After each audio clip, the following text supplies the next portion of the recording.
Hello guys, ayan, ang lulutuin ko ngayon is hipon. Ayan, bumili ako ngayon ng hipon. Ayan, lalagyan ko siya ngayon ng talbos ng kamote kasi walang ibang gulay. Ayan. Bali, talbos lang ng kamote ang ilalagay ko. Ayan siya guys. Ayan, ilalagay ko na ngayon ang kamatis. Dahil kumulo na yung pinakasabaw niya. Ayan, sibuyas.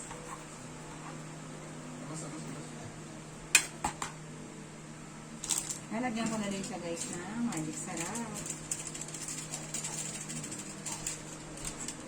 Maglalagay na din ako ng asin.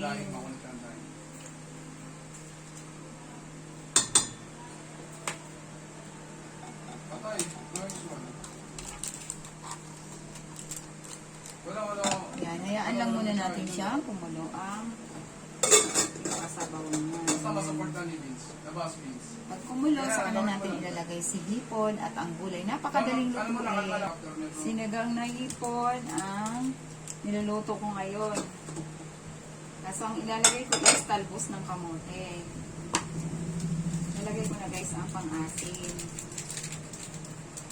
Sariling recipe lang yan siya guys.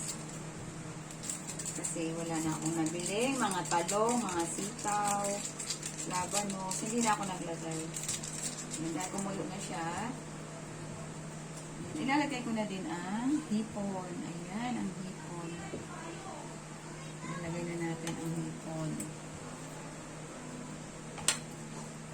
Ate, pwede makalinde. Ayan, ilalagay ko na ngayon guys ang hipon. Ayan, ang hipon.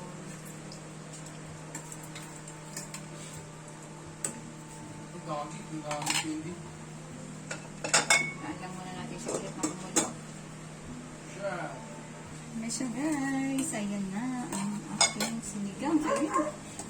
Tutulong siya. Ayan siya.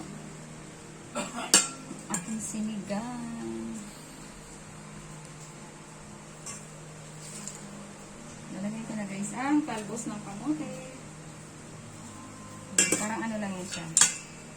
Sinigang na talbos ng kamote lang ang nakalagay. Ayan siya. Ay, sorry. Konting kulo na lang yan siya. Bali, ang ano lang yan is wala siyang mga sitaw, mga ganun. Patipid na sinigang.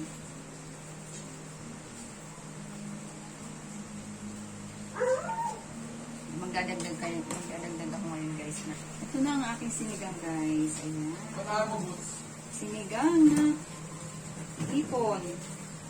With talbos ng kamote. Oh, yeah. Maraming salamat sa panonood.